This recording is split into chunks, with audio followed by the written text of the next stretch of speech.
Boa tarde a todos, boa tarde, professor. É um prazer ter todos aqui, um prazer recebê-lo aqui na nossa feira.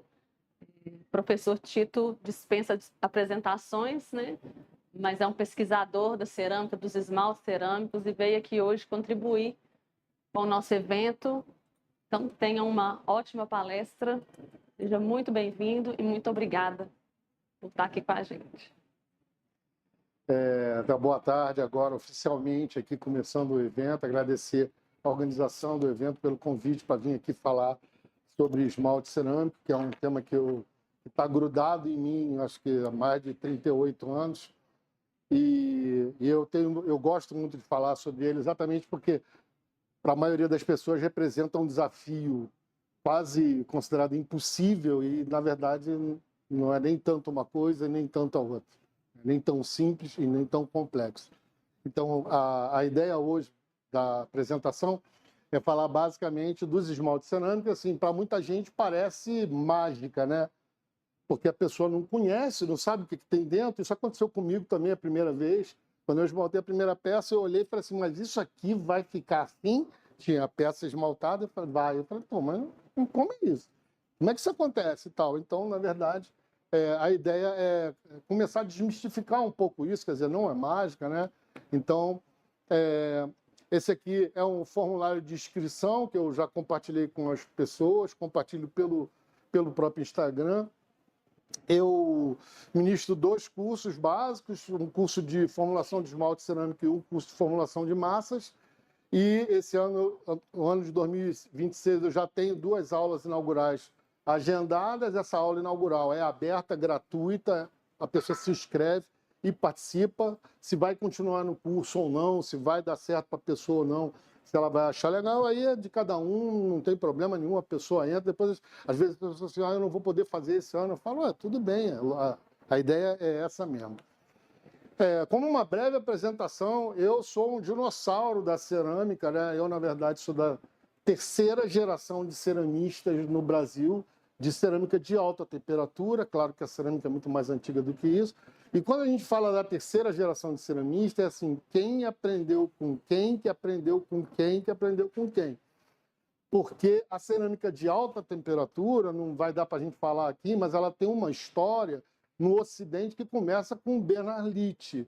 Então, a gente usa o Bernard-Litt como marco zero para o início dessas gerações. E aí, como não é uma questão de data, a gente vai acompanhando mesmo quem aprendeu com quem, que aprendeu com quem, e assim vai. Então, assim, só para dizer o seguinte, né? Esse tipo de cerâmica de alta temperatura que a gente faz no Brasil, para a realidade do Brasil, é muito recente. É muito nova, apesar da cerâmica de alta temperatura já existia há muitos anos. Então, eu faço cerâmica há trocentos anos, né? Não vou nem ler essa apresentação toda, mas eu comecei a pesquisar esmalte cerâmico pelas mesmas razões que todo mundo começa a pesquisar. Eu não entendo, eu não sei por que fica assim, eu não sei por que ficou assado. E primeiras peças que eu fiz, que eu queimei no ateliê da Mokichi Okada, onde eu me formei basicamente, né, como aluno de cerâmica. Eu esmaltei com 3 esmaltes, um era azul, um era verde e o outro era preto, marrom. Não, azul, verde, marrom. Esmaltei 3 pecinhas, quando as pecinhas saíram, ficou bege, bege, bege. E eu, quarto bege. Eu fiquei bege, falei, pô, tô passado, vai ficar. Por que aconteceu isso? Aí eu ouvi pela primeira vez uma frase que é muito comum no universo dos ceramistas e que eu aconselho as pessoas a não falarem. Que as pessoas me disseram assim, é assim a cerâmica, é um eterno mistério, a gente sabe o que entra no forno e não sabe o que sai. Eu achei aquilo um absurdo muito grande. Por quê? Porque, poxa, mas é um negócio tão descontrolado assim, e ninguém sabia me explicar porque que tinha ficado bege. E eu fui pesquisar, e com o tempo eu descobri que, na verdade, as pessoas não sabiam explicar por que tinha ficado bege. E a razão é muito simples. Esmalte cerâmico precisa de camada. Esmalte cerâmico não é tinta, precisa de camada. As 3 peças que eu esmaltei, por ser a primeira vez que eu esmaltei, é uma camada muito fina. E eu, na primeira vez que eu mexi um balde de esmalte, essa é uma das poucas coisas que eu me orgulho na cerâmica. Assim. Primeira vez que eu mexi um balde de esmalte, aluno, eu olhei e falei assim, cara, isso aqui não está muito ralo, não? E estava, tanto estava que as peças ficaram com uma película tão fina que não deu a cor, porque a cor vem na massa, né? Então, todos esses detalhes. De lá para cá, eu aprendi a fazer esmalte pelo cálculo químico de esmalte, que não é simples, é difícil, porque exige um conhecimento, né, vou falar, mas exige um conhecimento de cálculo estequiométrico, ponto, falei, acabou, apagou, ninguém precisa saber, esquece que existe isso. É um cálculo complexo dentro da química. E aí eu aprendi a fazer esmalte assim, e nos primeiros 10 anos eu fiz esmalte assim. Era muito difícil para ensinar para as pessoas a fazer os esmaltes, né? E aí tem sempre essa questão, né? Pô, faço esmalte ou não faço esmalte? As pessoas sempre me perguntam assim, pô, mas os fornecedores de esmalte devem ficar na bronca contigo, né? Porque você está ensinando as pessoas a fazer os seus próprios esmaltes e eles não devem gostar, né, Leonardo? Aí eu sempre digo o seguinte, falo, gente, olha só, eu gosto de cozinhar. Então eu cozinho. Mas eu também vou a restaurante. Eu também gosto de, né, usufruir da cozinha de outra pessoa, dos pratos de outra pessoa, que eu não sei fazer, que eu não sei cozinhar. Então, assim, não existe uma incompatibilidade entre o ceramista usar um esmalte comercial e fazer o seu próprio esmalte. Então, há razões, né, para os dois sentidos. Então, na verdade, é como tudo na cerâmica, é uma confluência de tensões, né, uma coisa meio yin e yang, meio torno cerâmico. Eu tenho um texto sobre o torno cerâmico que fala muito disso, né? Dessa combinação de forças e energias diferentes. Então todo mundo fala assim, mas o torno é difícil porque o torno tem que usar muita força, né? Eu falo, também. Quando vai centrar, mas na hora de acabar é o contrário. Então o torno é a melhor representação do equilíbrio entre forças yin e yang que eu conheço, porque se não tem equilíbrio, não vai. Enfim. E aí, quando a gente fala de fazer esmaltes, as pessoas sempre têm muitos medos comuns. Eu fiz até essa nuvem de palavras por conta disso. O receio de estar desperdiçando material, testei, ficou horrível, desperdicei. O medo do investimento, eu vou ter que gastar muita matéria-prima, vou, né, investir em materiais, equipamentos. O manuseio de materiais perigosos. Então, esses medos estão todos presentes ali no imaginário. É muito comum ouvir isso, dos iniciantes principalmente, né? Da ansiedade. As pessoas falam isso, eu acho muito engraçado. Assim, mas aquela ansiedade de ver o que saiu do forno, tem o pessoal que fica abrindo forno quente, né, Leonardo? Para ver lá o negócio e tal. E aí, há uma ansiedade. Eu falo, tá num lugar errado. Se você, né, você vai para a cerâmica, e a cerâmica não conseguiu te ensinar que é um ciclo que você tem que ter, dá para né, queimar umas etapas? Dá, mas não é assim de qualquer jeito, senão dá errado. Então você tem. Eu sou uma pessoa muito ansiosa e essa contribuição a cerâmica me deu. A cerâmica me ajudou a me equilibrar de uma maneira assim. A questão da toxicidade, então aqui você vai ver que tem, né, tem o medo de materiais perigosos. A gente teve agora nesse final de novembro e meados de novembro e início de dezembro, discussões em grupo de discussão, polêmicas em grupo de discussão sobre toxicidade de esmalte. E eu, obviamente, porque eu sou metido a falar do negócio, acabo sendo drenado, dragado para dentro. As sereias me abraçam e levam para o fundo, né, da polêmica e tal. E eu falei, não, beleza, então vamos lá, vamos discutir, porque todo mundo tem sempre muita coisa a aprender, sobretudo na cerâmica, porque o legal da cerâmica, e que é uma coisa que me desafia muito, a minha mulher fala assim para mim, você pega um monte de projeto, começa um projeto, larga o projeto. Começa um negócio, larga o projeto. Começa um negócio, larga o projeto. Cerâmica não, né? Que engraçado. Eu falei, vai ver que é porque é inesgotável. Você nunca vai dizer assim, pronto, já deu, já aprendi, tá bom aqui. É sempre, na próxima curva tem uma dúvida, uma coisa que não dá para explicar, ou que você vai ter que estudar um pouco mais. E aí eu fiz uma pesquisa, talvez aqui dentro pessoas tenham recebido, saí disparando pelo Instagram, invadindo o Instagram de um monte de gente, eu fiz isso mesmo, desculpem. Mandava, não conhecia a pessoa, mandava, a pessoa, o que é isso? É vírus? Não, é a pesquisa que eu estou fazendo, que eu não conheço as pessoas, né? A maioria dos ceramistas novos eu não conheço, e se eu for juntar com a velha guarda, vai ficar uma pesquisa de meia dúzia, né? Então, não dá. Aí mandei a pesquisa e eu vou devolver, eu já estou fazendo o levantamento dos dados e vou devolver para quem participou da pesquisa. Em primeiro lugar, essa é a ideia. Quando a gente fala de esmalte cerâmica, a primeira coisa que as pessoas perguntam, mas vem cá, é esmalte? Esmalte, né? Esmalte? Fala, esmalte. Esmalte é ruim, né? Eu falo, não, pode chamar também de vidrado. Aí eu falo, mas vidrado também é ruim. Porque vidrado lembra vidro, né? Então, então vamos chamar de coberturas vítreas. Aí fica melhor, mas é pomposo demais, ninguém vai falar isso. Então, assim, é claro que o verbo tem poder, mas é principal que você saiba o que é aquilo ali, né? E alguma das coisas que vocês vão me ouvir falar muito, quem fizer o curso comigo, é que esmalte cerâmico não é tinta. Então as pessoas falam, tá rindo lá, porque no grupo tem sempre alguém que entra e fala assim, essa tinta. Aí eu fico, gente, por favor, o verbo tem poder, não fala tinta, porque você usa como tinta e vai dar errado. Então, só para lembrar do que nós estamos falando, eu fiz esse pupurri aqui de peças que, obviamente, eu considero, quer dizer, não só eu, mas peças muito bem feitas por gente que domina não só esmalte, mas decoração cerâmica. Então, eu vou passar rapidinho aqui, só para dar uns 3 segundinhos aí para gravar e babar, isso mesmo, né? Aí a gente passeia pelo Instagram, pelas páginas, aí olha essas peças, aí chega à conclusão que eu cheguei na tal exposição que eu estava falando antes, do Japão, que eu queria abraçar a peça, que eu saí tão arrasado da exposição, porque eu já estava fazendo os esmaltes, assim, com 3 anos de cerâmica, eu já estava fazendo os testes, eu olhei e falei, eu nunca vou fazer isso, nunca vou conseguir fazer um esmalte assim. Aí eu tinha um amigo que virou para mim, quase deu na minha cara, né, tipo, acorda.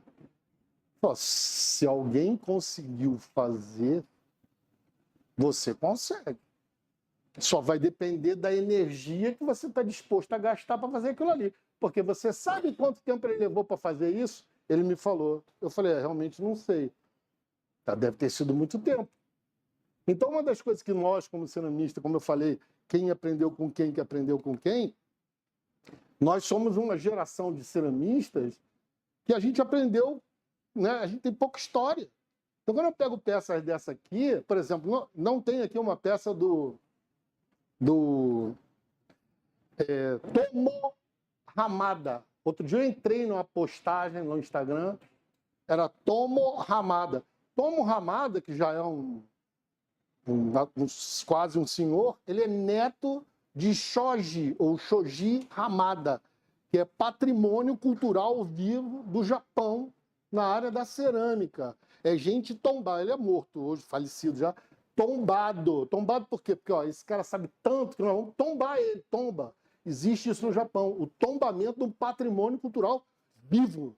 E o Tomo Hamada é neto desse cara. Aí você fala, eu vou querer fazer esmalte cerâmica melhor que o Tomo. Eu falo, desculpa, é complicado, né? Porque o cara tem, imagina, o avô dele pegou aquilo tudo, ensinou para o pai aprendeu mais coisas, melhorou o que o avô ensinou para ele. Pô, aí é muito desigual. Mas não é para desanimar ninguém, tá? E eu parei nessa... Bom, a primeira coisa, só para voltar rapidinho aqui, ó, é o seguinte. A gente, quando olha para essas peças assim, a gente sempre pensa assim, nossa, que esmalte sensacional. Leonardo, vai ter um esmalte assim para gente? Né? As pessoas não perguntam assim. Eu quero um igual assim. Aí eu sempre falo, gente, olha só, vocês estão vendo a mesma coisa que eu estou vendo? Você está achando que isso aí é um esmalte? Pode não ser, né? Provavelmente não é. Então a gente tem uma outra coisa que a gente precisa lembrar com o esmalte, que é assim, o esmalte não garante que vai salvar, vai elevar a peça a uma redenção. Então, você pode estragar completamente uma peça com uma esmaltação que não combinou. Por mais que o esmalte seja bom. Né? Por mais que a peça seja legal. Então, o que acontece aqui é que as pessoas, elas sabem... A peça, muitas vezes, é construída para favorecer um determinado defeito do esmalte. Interações entre esmaltes. Você acha que o cara não sabe isso aqui. Ele sobrepôs essa camada aqui, que ele não sabe que vai dar esse efeito. É claro que ele sabe que vai dar esse efeito. Mas, para saber, ele testou. Né? Ele fez esse exercício. E não é qualquer combinação de esmalte que vai dar superposição de esmalte, que vai dar o mesmo resultado. Entendeu? Isso aqui o cara nem esmaltar, ele não esmaltou. Isso aqui é esmalte de cinza com soda cáustica, que os caras jogam dentro do forno a lenha quando a peça está em altíssima temperatura. Ou seja, essa parte escorrida aqui não é nem um esmalte de verdade, é uma camada vítrea formada na peça. E aí você vai ver que depende muito também da técnica de decoração, tá? Não brigar uma coisa com a outra. Se eu pego e jogo aqui um esmalte chapado, todo esse trabalho de decoração vai embora. Você deu um trabalho fazendo uma escavação ali e tal, e aí você jogou um esmalte chapado em cima, pronto, entupiu tudo, acabou. Aí vai reclamar do esmalte. O esmalte, não, tem muito isso. É o que eu falo, você está olhando para o esmalte, mas está se entendendo com ele? Ele está te falando umas coisas, não é só cor. Esmalte não é só brilho, não é só cor, é a transparência.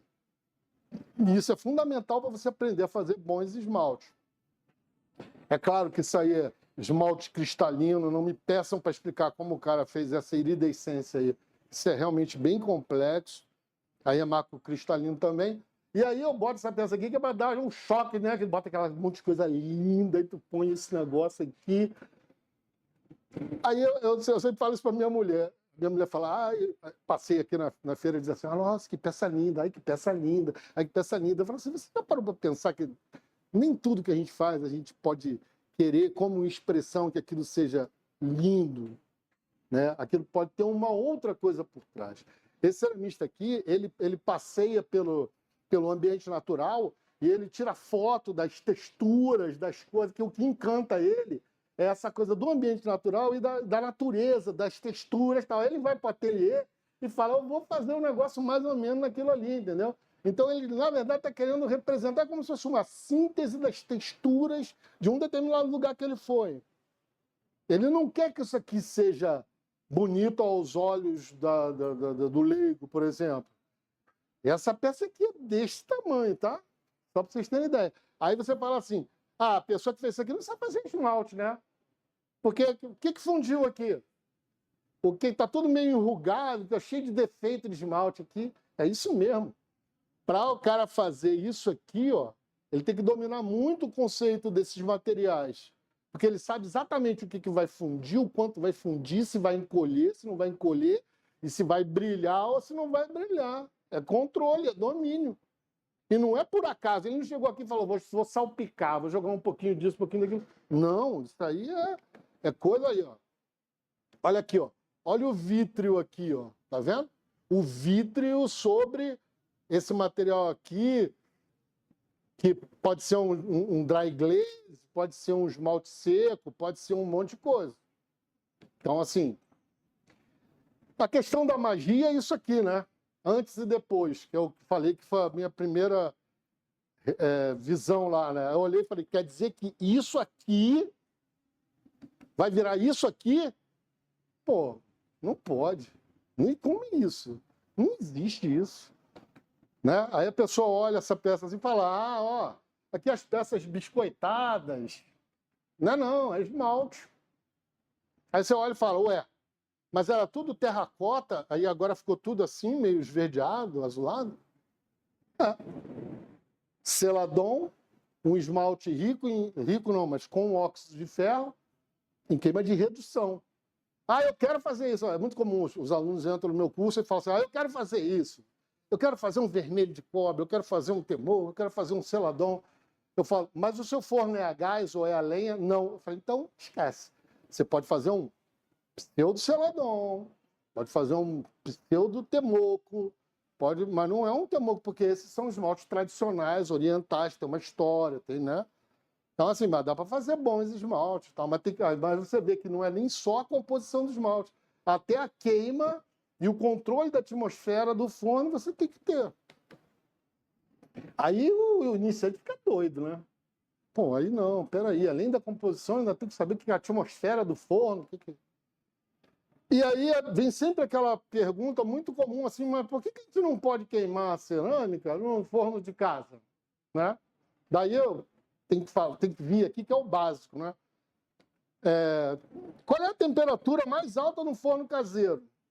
Bom, eu sei que você, como eu, não saberia de cabeça. Eu sei que é o forno autolimpante. Então, assim, o forno autolimpante pega mais temperatura que eu encontrei aqui no Brasil, tal, é 471 graus centígrados. Forno autolimpante, que é aquele que você bota 471, ele se limpa sozinho. Aí você fala, nossa, que beleza, como é que é isso, hein? É porque ele queima a gordura. Volatiliza, a gordura sai de dentro do forno e vai para a parede da cozinha, tá? Só para saber. Não tem esse negócio de, desapareceu. Não. A gordura virou fumacinha e, grudou na parede, mas tudo bem. E aí, um dia, acordo eu, Flávio, que é um ceramista conhecido, fez essa postagem aí no Instagram. Lá é um forno de casa, né? As pecinhas lá no ponto de osso. Aí, a outra foto. E aí, a foto lá esmaltada. Aí, claro, vai aparecer o quê nos comentários? Mas pode queimar, dá para queimar no forno e tal. Aí as perguntas lá, é possível usar o forno de cocina? Eu sei, Flávio, legal pra caramba. Assim, não, isso foi só uma brincadeira. Falei, porque é uma brincadeira. Quem é ceramista olha e fala, tá, essa é velha, conta outra. Não, aí o cara tá tentando lá, botando lá, vai explodir tudo, né? Vou queimar peça no ponto de ouro. Você pode usar o forno como uma estufa.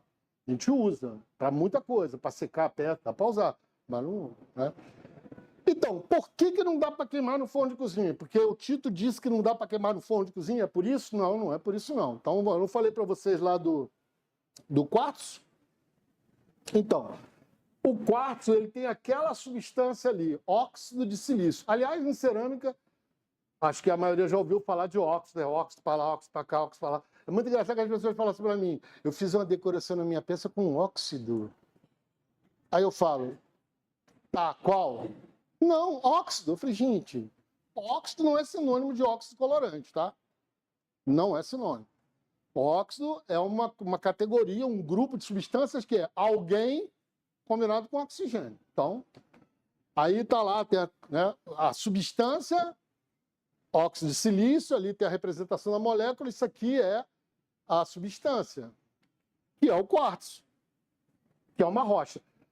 O quartzo, a pureza do quartzo é muito grande, assim, então é normal você encontrar quartzo com 98% de óxido de silício, 96%, 94%, 93%, 92%. Isso aqui normalmente não varia no esmalte, é invariável.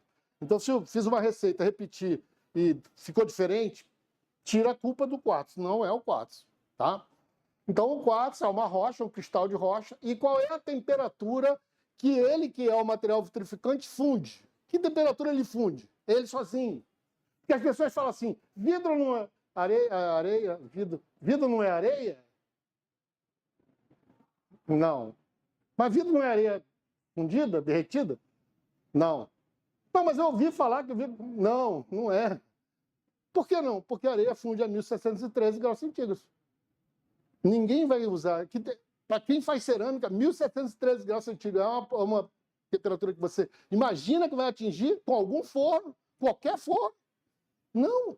No planeta inteiro deve ter uns 3, 4 fornos que conseguem chegar nessa temperatura aqui, que é o que o pessoal usa para fazer o chip de silício, em que o silício é fundido numa temperatura assim, e aí os caras, o chip de silício... Vocês já se deram conta que chip de silício é cerâmica?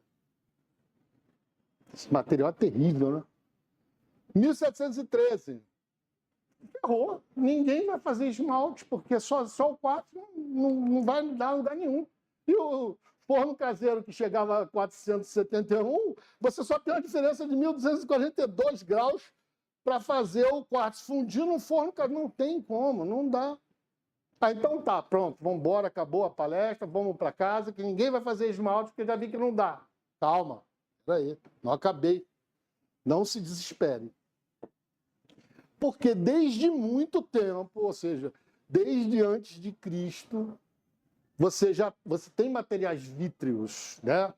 Você tem, quem conhece aquelas pecinhas de faiança egípcia, a pasta egípcia, ela é uma das primeiras referências de material vítreo. Então, o homem já sabe fazer vidro desde antes de Cristo. Então, é muito tempo. E aí, o que acontece? O material vítreo, que é o óxido de silício, que está aqui, o quartzo, ele, quimicamente, se eu fizer uma representação, ele é assim. Essas bolinhas estão representando os átomos e esse plásticozinho transparente aqui está representando a ligação entre os átomos, que na verdade não era para existir, mas como não tem como fazer isso flutuar, né, a gente faz essa forma de representação. Isso aqui é o quê? Estado cristalino. Então, deixa eu apresentar para vocês. Estado cristalino, estado cristalino, estado cristalino, estado cristalino. Aí vai dizer, ué, mas está tudo no estado cristalino? Não, peraí, estado vítreo. Essa é diferente. Pô, mas é diferente por quê? Porque tudo não é assim, não? Não, então. O material cristalino, isso aqui, ó, é completamente diferente do estado vítreo. A obsidiana é estado vítreo. O que é estado vítreo? É isso aqui, ó. Olha o estado vítreo aqui, ó. Deu para fazer uma associação? Como é que eu faço para chegar daqui aqui? Bom, se eu tivesse trazido meu maçarico, que eu não trouxe, eu poderia vir aqui e queimar essas ligações aqui, e aí as bolinhas vão ficar sem estruturação e elas vão descer. Estado cristalino, ele em geral é poroso. Estado vítreo é impermeável. Esse é que é o mérito do esmalte, ser impermeável. E ele é impermeável por quê? Porque ele é o resultado da implosão disso aqui. Então isso aqui é implodido, então se eu pudesse dar um tapão nisso aqui, achatei, isso aqui é que é o vidro. E ele, obviamente, vai ter aqui, em grande parte, o quê? O óxido de silício que está lá. Mas ele sozinho, para chegar nesse aqui sozinho, eu teria que chegar a 1713 graus centígrados. E não vai dar. Então, o que acontece? A obsidiana, a minha não é assim transparente, mas aqui dá para ver bem essa obsidiana azul aí, que ela é vidro mesmo, né? É um vidro vulcânico, produzido pela atividade vulcânica. Então, o vulcão cospe para fora o magma. Se aquele magma que cuspiu para fora tiver muito óxido de silício, e tem muito óxido de silício, lembra que eu falei lá que Deus queria que a gente fizesse esmalte? Porque tem quartzo e tal. A crosta terrestre, só para ter uma noção, a crosta terrestre, mais de 80% da crosta terrestre é de óxido de silício. Enfim. Então, o que a gente vai fazer para levar, né, lá do estado cristalino para o estado vítreo? A gente vai ter que tocar fogo no negócio. Mas eu tenho que chegar em 1713. Pô, 1713 é muita temperatura. Então, o que eu vou ter que fazer? Eu vou ter que arrumar uma ajuda. Alguém que vai me ajudar a implodir o quartzo para ele daqui e para cá. Quem é que vai me ajudar? Vai me ajudar é o feldspato. Quem vai me ajudar é a calcita. Quem vai me ajudar é a dolomita, que eu não trouxe porque era muita rocha demais. Esses três aqui são o quê? Fundentes. Quem são os fundentes? São os materiais que vão entrar lá no esmalte para poder detonar a estrutura cristalina, porque isso aqui não é vidro. Isso aqui não é vidro. A areia não é vidro. Mas quando funde, vira vidro. Né? Então, do que é feito o esmalte? A gente tem o quartzo, que é o elemento vitrificante, os fundentes, que está representado aqui pelo feldspato, né, que é a amazonita. Só que tem um detalhe. Quando a gente funde o quartzo com fundente, ele vai para o estado líquido. E como é o estado líquido? Fluido. Ou seja, é o estado, o esmalte derretido. Quem nunca fez essa bobagem, né, Leonardo? Pegar um arame de resistência, não façam, tá? Pegar um arame de resistência e aí ir lá no visor do forno, botar a peça na frente do visor do forno assim, e na hora que chegou na temperatura que está fundindo, você pega aquele arame de resistência assim, vai lá só para tocar na peça assim com arame de resistência assim, ó, e puxar. Quando você puxa, vem um fio, como se fosse mel, sabe assim? Que é o quê? É o esmalte fundido. Ele está fundido, está derretido. Então, ele tem um ponto que ele está em um estado fluido, ele vai escorrer. Ou seja, todo o esmalte, até aqui, ó, botou no forno, vai escorrer. Aí as pessoas falam assim, esse esmalte, ele escorre ou não escorre? Pô, tem a ver com a composição dele. Um esmalte assim vai tender a escorrer mais. É claro que a maioria dos esmaltes não tem só isso aí, mas a argila, que é rica em óxido de alumínio, que é um outro óxido, vai ajudar a estabilizar isso aí. Para quê? Para ele fundir, mas não escorrer. Se eu junto essas três coisas, eu tenho o quê? Aquilo que a gente chama de vidrado base, ou esmalte base, ou base de esmalte, ou, fala um nome mais fácil de eu lembrar, esmalte transparente.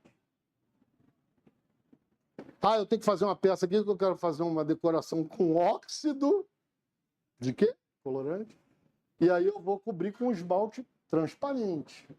Legal. O esmalte transparente ele vai ter essa composição aqui. Às vezes as pessoas falam assim, mas esse esmalte transparente, ele não... Eu fiz um esmalte transparente aqui, ele não está ficando muito transparente, ele fica um pouco embaçado. Por que ele fica um pouco embaçado? Se eu aumentar a quantidade de argila nesse esmalte, ou se eu queimar numa temperatura mais baixa, ou se a camada estiver um pouquinho mais grossa, ele não fica tão transparente quanto eu gostaria que tivesse transparente. Né? Mas tem todas essas relações com a temperatura. Aí tem o povo que fala assim, não, eu só esmalto muito fino para ele ficar transparente. A quebração de galho, mas não era o ideal. Tá? Só que a gente não tem só esmalte transparente, né? Tem esmalte de quanto é cor e tal. Eu vou até falar disso depois. Mas aí eu queria mostrar isso aqui para vocês. Provavelmente aqui algumas pessoas já ouviram falar do tal do diagrama triaxial. O diagrama triaxial é uma maneira de fazer esmalte. É um método prático. O que é o método prático? Lembra que eu falei lá do Ziegler e do cálculo estequiométrico? Já esqueceram. Graças a Deus.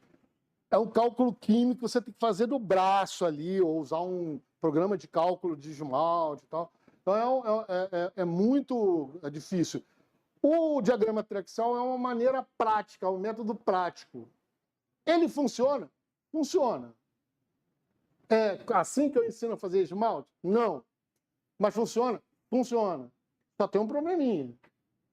Se você pegar o método triaxial e você falar assim, então vamos lá, vitrificante, não foi isso que eu falei? Vitrificante, fundente e estabilizante. Vitrificante, fundente, eu vou ter o vidrado base. Então aqui é a base. Depois eu vou me preocupar como é que eu vou pigmentar, colorir e tal. Mas essa aqui é a base. Beleza. Aí, o vitrificante funde a 1713. O feldspato começa a fundir em 1200. O estabilizante a 1650. Você imagina, se o diagrama triaxial ele oferece, tá vendo esse 1 aqui? Esse 1 é uma quantidade grande disso, uma quantidade mínima disso e mínima disso. Então, cada um desses números aqui tem uma determinada proporção. Então, ele é um método tipo assim, faz aí que vai dar certo. E vai dar certo mesmo. Em algum lugar vai dar certo. Provavelmente, vai dar certo mais por lá de cá. Então, o resto de tudo que você fez, você vai dizer, eu fiz aquelas 36 receitas. 36 receitas. Das 36 receitas, você vai arrumar umas, se der sorte, umas 10 que fundem bem, de esmalte vítreo, esmalte que funde. Por quê? Lá de cá não vai dar esmalte. Então eu fiz aquilo ali à toa, perdi a matéria-prima. Não. É porque você não está se ligando que, na verdade, tudo isso aqui é cerâmica. Então, dependendo da maneira como você coloca as proporções, você vai ter um material diferente. E aí o engobe aqui. E lá no outro extremo, lá, é uma coisa que a gente quase não usa em cerâmica, que é o tal do dry glaze. Lembra aquela peça esquisita que eu mostrei para vocês? Aquele ceramista, ele domina isso aqui, Ele domina isso. Então, aqui eu quero seco. Vai grudar na peça, mas vai ficar seco. Aqui eu quero mais áspero, mais argiloso, mais vítreo e tal. Ele domina isso. Então, na verdade, quando a gente faz qualquer combinação que a gente fizer vai sair alguma coisa. Pode não sair o que você quer. Aí eu queria um esmalte, então não saiu. Por quê? Porque uma coisa é falar dessas quantidades, a outra coisa é falar das proporções. Olha, isso é dry glaze. Você vai dizer que o cara que esmaltou isso aí, ele foi sem querer, é um erro, um problema. Obviamente não, né? Isso é intencional. Essa intencionalidade é fundamental. Você pode não gostar, não tem problema nenhum. Mas há uma intencionalidade ali. O cara está usando uma coisa que era tipo assim, deu errado, não é esmalte. E aí, no final, o que acontece? Você, para ter um esmalte, além do vidrado básico que eu falei, vitrificante, fundente, estabilizante, você vai ter que ter o quê? Colorante e opacificante. Colorante é fácil de saber, né? Que é a cor. E essa história de opacificante? É porque nem todo esmalte é transparente, né? Então, se eu coloco um opacificante, o esmalte fica completamente fechado. E dependendo da técnica de decoração, isso aqui pode ser um problema. Eu faço textura, jogo um esmalte chapado, isso aqui é o chapado. Se eu exagero nisso aqui, eu chapo o esmalte. Onde eu colocar, ele fica... Aí as pessoas sempre falam assim, grupo de discussão, tem muito isso, eu evito comentar. Confesso para vocês. Porque, é assim, a pessoa pergunta assim, e esse esmalte na argila tal, como vai ficar? Eu falo, gente, olha para o esmalte está falando com você está ouvindo? Você olha para o esmalte, ele é o quê? É transparente? Vai ficar a cor da argila. Se eu puser esse esmalte na argila preta, não vai ficar outra coisa completamente diferente. O esmalte é azul. O seladon, por exemplo, o seladon, queria tanto pegar o seladon, botar um seladon numa argila escura. Eu falei, a ideia é ótima, só talvez não dê certo, porque ele é translúcido. Então você vai pegar aquele verde pálido, translúcido, vai jogar em cima do preto. Eu não estou dizendo que vai ficar errado. Pode ficar um efeito interessante, mas seladon talvez não fique. Muito provável. Porque você tem que entender qual a função dessas coisas, o que isso aqui vai fazer, até para você ter essa intencionalidade. Na hora que você vai fazer a receita de esmalte, você saber, coloca ou não coloca o pacificante? Depende. O que você quer dele? Né? O esmalte tem que estar primeiro na sua cabeça, para depois estar lá. E aí os colorantes, eu mostrei só para vocês a malaquita, mas tem o psilomelano, que é um mineral que eu não trouxe, que é um mineral de manganês, e a hematita. E aí o óxido de ferro, a hematita e o óxido de ferro, tem uma coisa muito engraçada, que é assim, as pessoas sempre falam assim, tem óxido de ferro preto, tem óxido de ferro vermelho, tem óxido de ferro amarelo, e as pessoas sempre perguntam assim, qual a cor que vai ficar? Mesma cor do óxido de ferro, é tudo a mesma coisa. Botou no forno, é terracota. Variações, não, mas é amarelo, não importa. É variações em torno do tema, é terracota claro, escuro, vai depender da quantidade. Não, mas é óxido de ferro preto, não importa. Porque quando vai no forno, oxida. Quando oxida, vira óxido de ferro vermelho. Você põe o preto, oxida, óxido de ferro vermelho. Põe o amarelo, oxida, óxido de ferro vermelho. Bota o óxido de ferro vermelho, oxida, óxido de ferro vermelho. Porque a gente tem que estar certo isso. Porque o que é oxidação? É você botar uma coisa em alta temperatura e combinar com oxigênio. Adivinha onde acontece isso? No forno da gente. Qualquer coisa que você coloca no forno vai oxidar. Não tem outra história. E aí, como opacificante, o zircão, né? Que é usado e tal. E aí, para já começar a pensar em terminar. E como é que a gente sabe, né? Essas proporções? Porque eu falei aqui, então tá, vamos lá, todo mundo já entendeu. Quartzo é vitrificante, o feldspato é fundente e a argila é estabilizante. Mas quanto de cada? Porque se eu der para você uma receita de bolo, falar assim, olha, pega aí a minha receita de bolo. É o seguinte, farinha, manteiga e leite. Pronto, tá dada a receita. Aí você vai falar, não, mas quanto de cada copo? Porque senão, né? Pensa em quantas coisas diferentes você pode fazer com farinha, manteiga e leite em proporções diferentes. Você vai fazer desde um bolo inglês, até fazer uma massa, como é que chama? Milfolha, né? Uma massa folhada, né? Até você fazer um pudim. Tá, vai ter que levar ovo, né? Mas tudo bem, esquece. Mas, enfim. Aí, lembra que eu falei do cálculo químico? Então, vou mostrar para vocês como é simples o cálculo químico. Deu alguma coisa errada aqui no meu... salvou, mas não salvou muito. Espera aí. Não, acho que essa tela ali estava meio errada. E como é que a gente faz para descobrir essa proporção? Né? Se angustiando, né? Não sei. Aí as pessoas vão para a alternativa mais simples, que é o quê? A boa e velha. Confúcio dizia isso, tem 3 maneiras de aprender. A mais difícil é refletindo sobre. Não, a mais complexa é refletindo sobre. A mais difícil é sofrendo com os erros. E a mais fácil, Confúcio sabia das coisas, é imitando.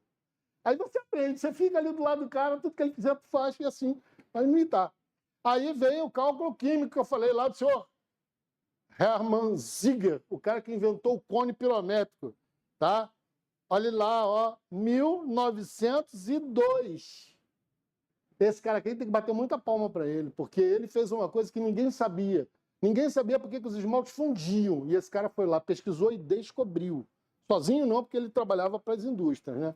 E aí a lógica dele está aqui, ó. Isso aqui é a fórmula química do... Ops! Falei que eu ia chutar isso aqui. A fórmula química do esmalte. Então, vocês nunca viram. Vocês já viram receita de esmalte, mas a fórmula química do esmalte tenho certeza que vocês nunca viram. Ou muito pouco. Então, isso aqui é a fórmula química do esmalte. Foi o Ziegler que inventou isso aqui. Não briga comigo, não. Mas ele também já está morto, não sei se vai dar para... Qual era a lógica dele? Ele queria saber... Ele sabia que isso aqui é refratário. Ó. O quartzo é refratário e a alumina é refratário. Então, é uma briga no forno. Tudo que entra dentro do forno tem que responder a seguinte pergunta, né? Tu és fundente ou refratário? Tudo, qualquer coisa. Pensa qualquer coisa aí. Pensou? O bolo. Pegar o bolo, colocar o bolo no forno e levar a 500 graus. Ele é fundente ou ele é refratário? Não, ele vai fundir, vai queimar, não é nenhuma coisa nem outra. Ah, não, e se eu colocar um prego no forno? Ele vai ter que responder a esta pergunta. É fundente ou refratário? O que vocês acham que vai acontecer? Se eu pegar um prego, colocar um prego numa peça e levar em 1240, o que vai acontecer? Ele vai fundir, ele vai derreter e vai escorrer, né?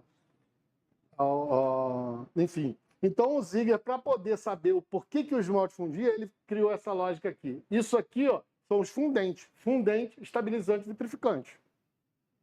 É o oxissilício vitrificante. A alumina que está presente na argila, estabilizante. E os fundentes aqui, ó, potássio da amazonita, que é o feldespato, o cálcio da calcita, o magnésio da dolomita, que não veio, vai voltar no próximo ano, óxido de zinco e tal. Então, esses aqui são os fundentes. E tem uma lógica aqui que é genial. Você soma isso aqui, ó, dá 1. Então, o que ele fez? Ele fixou os fundentes em 1. Agora, comparando com isso aqui, eu sei a temperatura. Então, eu sei dizer para vocês, sem ter sido feito esse esmalte aqui, qual é a temperatura que esse esmalte vai fundir, mais ou menos. Tipo assim, é para baixo ou é para alta? Eu digo para vocês, para alta. Para alta temperatura. Por quê? Porque tem muito alumínio e muito silício. Para baixa temperatura tinha que ter muito menos. Ia ter que ser 1. É aqui 0,2, 0, entendeu? Então, isso aqui foi a lógica que ele fez, e os cones pirométricos são baseados nisso aqui. Foi assim que ele conseguiu fazer um cone para cair naquela temperatura. Ele sabe exatamente por causa dessa proporção. São essas aqui que são as tais fórmulas limite. São as tais fórmulas limite que às vezes as pessoas ficam falando, tem umas fórmulas limite, mais ou menos. Então, como é que é o cálculo dele? É simples, vocês vão poder ver. Primeiro você prevê a fórmula química, que é isso aqui. E aí está tranquilo. Depois você pega uma planilha e vai aplicar aquela fórmula para poder botar as matérias-primas e fazer um cálculo para chegar naquela planilha. Aí depois você vai pegar o cálculo estequiométrico, calcular porcentagem, peso molecular, multiplica, tal, e aí você chega na receita. Foi fácil, não foi? Foi. Não, vocês não. Vocês não estão ajudando, gente. Vocês não estão ajudando. Vou explicar de novo. Brincadeira. Aí, quando eu falei aqui, eu não falei que era difícil explicar esse método lá, tanto que eu parei. Teve uma hora que eu falei, eu tenho que arrumar uma alternativa. Qual é a alternativa? Porque não é simples, né? Não é simples, é uma coisa de endoidar. Mas é mesmo, eu sei, porque as pessoas falam para mim assim, não, também o Tito sabe isso tudo, porque ele é químico. Eu falo assim, não, eu não sou químico, eu sou biólogo. Eu aprendi isso na raça, e por isso é que eu sou sócio interacionista, porque eu aprendi isso quase sozinho, e é horrível. Porque quando você vai... Esse cálculo aqui, então, é impossível, tá? É uma pedra no meio do caminho. E aí não tem outro jeito? Bom, tem um método triaxial que funciona, mas pô, tu vai fazer um monte de coisa, vai ficar só com 36 testes para arrumar 8, 9, 10.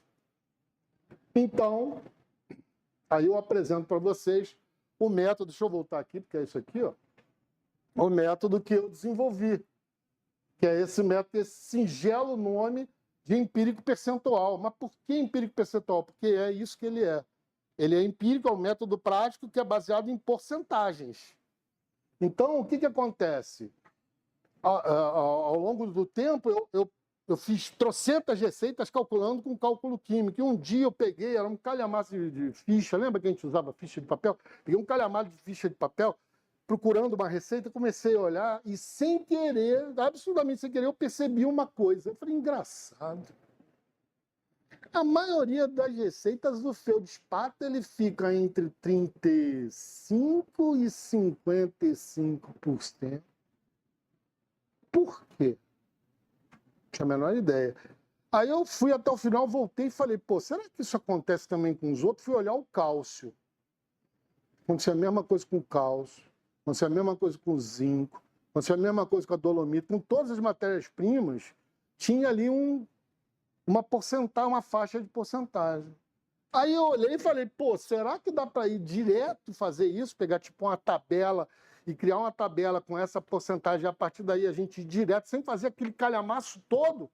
Então, está aqui na tela. Então, quando eu ensino o método empírico percentual, eu tenho várias planilhas e as pessoas já recebem lá a planilha assim. Então, ó, tá vendo aqui? Ó, aqui tem uma faixa de fundente.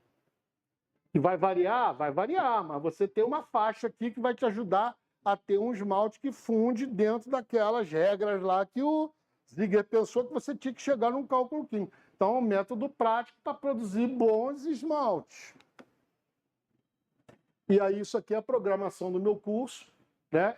É um curso longo, porque, obviamente, eu não posso ir direto ao ponto, eu tenho que falar isso tudo que eu falei aqui, rápido, correndo aqui, eu tenho que desenvolver um pouco mais, explicar um pouco mais, né, para consolidar.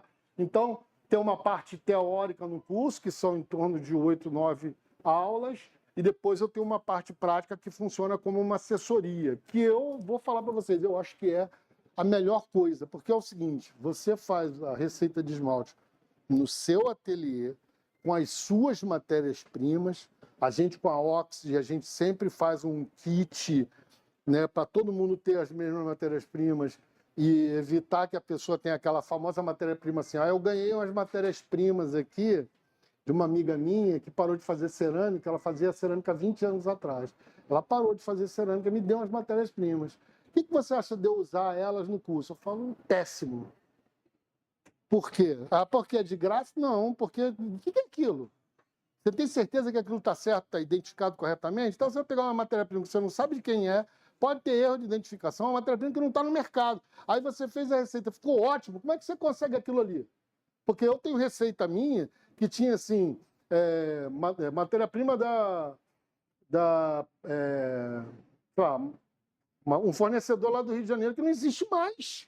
De que serve aquela receita? Para pouca coisa, né? Então, não faz sentido.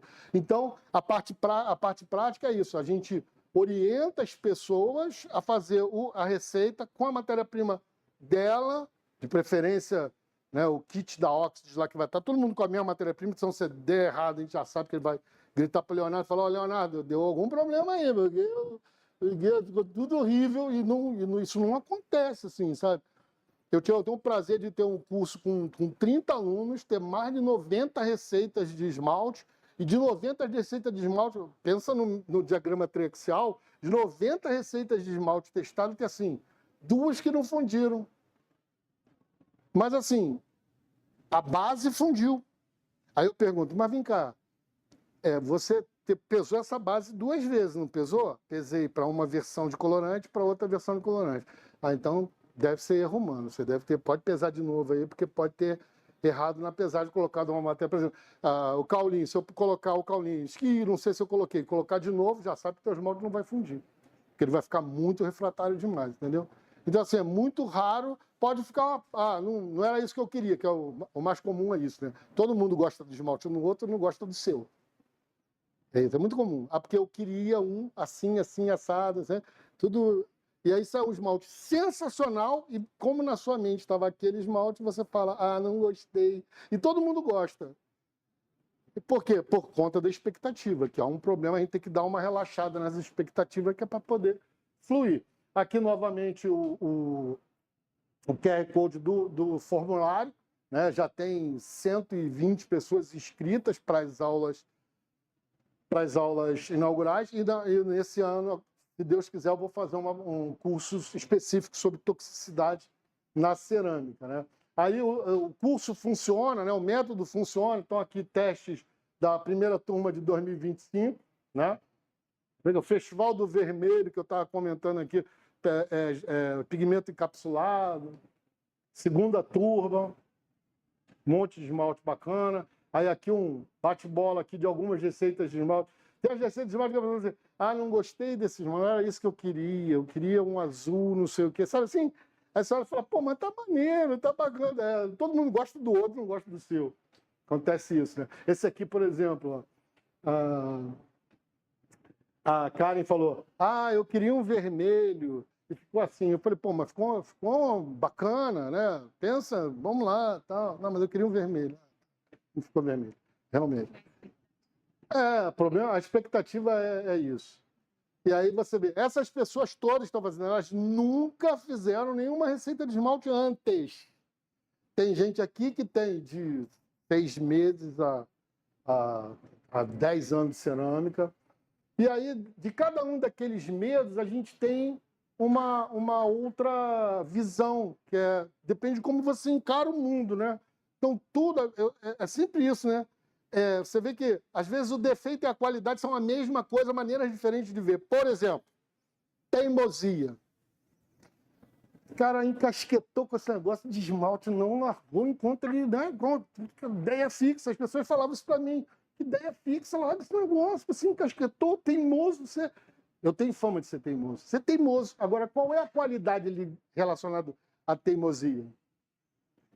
Isso, né? Qual é? Persistência, né? A pessoa é persistente. O que é persistente? É a mesma coisa. O resultado, o final é assim, deu certo, persistente. Deu errado, teimoso. Mas é a mesma coisa, é você não desistir. Então, para cada uma dessas dúvidas, a ansiedade e segurança tem autonomia e confiança. Ao medo do investimento, tem oportunidade de inovação. Você vai gastar um dinheiro, mas você vai ter um esmalte que é seu, que é autoral, sem desmerecer do que tem. Porque o Leonardo tem um... Qual é aquele, Leonardo? 80... Campeão lá. 80-11. Cara, o esmalte é sensacional. Só que o que acontece? Você imagina se nessa exposição aqui só tivesse peça com 80-11. Né? Ia ser o fim da picada. Então, para cada um desses aspectos, a gente tem um lado positivo de fazer esmalte. E que eu espero que vocês agora se sintam mais encorajados a fazer. E sempre considerando aquilo que eu falei, né? Sócio-interacionismo. Aprender com um grupo. Mas esse formulário serve para os 2 cursos. Eu já vou convidar todo mundo para os 2 cursos. Gente, muito obrigado, tá? Desculpa aí se eu passei muito do tempo, não, né? Não, estou dentro do tempo. Fala.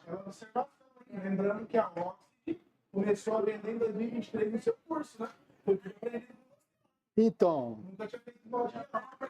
isso, o Leonardo fez o curso comigo porque ele tem uma experiência enorme de baixa temperatura, de tudo na cerâmica. Ele é químico também.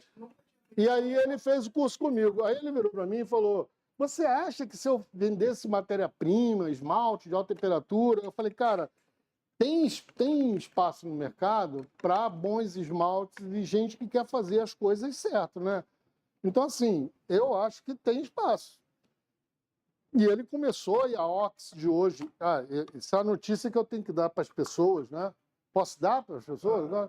Então, eu oficialmente agora estou na condição de consultor técnico da Ox para alta temperatura, deixa bem claro, porque eu boto o pé onde eu consigo alcançar. Que é no sentido de estar ajudando exatamente nessa conversa com os consumidores, né? Porque a pessoa que está trabalhando para produzir a coisa não tem tanto tempo para ficar gastando. Quer dizer, ele gasta muito tempo com isso, né?